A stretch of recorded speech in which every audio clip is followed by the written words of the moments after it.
আগের দিন যে ছালাগুলো দেখিয়েছিলাম আজকে এগুলো পুরো কমপ্লিট হয়ে গেছে। এবার আমাদের এখানে এত জোরে ট্রেন যাচ্ছে, বুলু বলছে আমার একটা গাছে একটাই কি সুন্দর ছোট্ট পাড়া ফুল হয়েছে দেখো।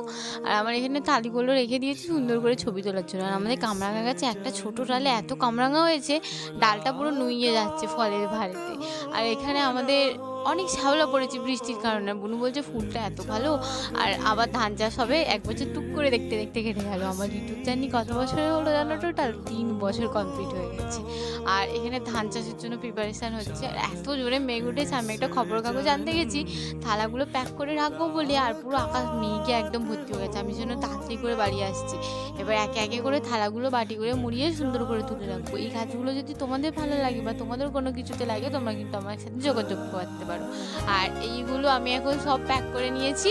এবার এগুলো আমি তুলে রাখবো, যবে এগুলোর কাজ হবে তবে এগুলো বার করবো, ততদিন এগুলো ওদের জায়গাতেই থাকবে। দেখো পিছনে টুকটুক করে কি সুন্দর ট্রেন যাচ্ছে। ফোন বলছে যদি এখন মালগাড়িটা টুক করে উল্টে যায় তাহলে কি হয়? আমি বলছি, আমার থালা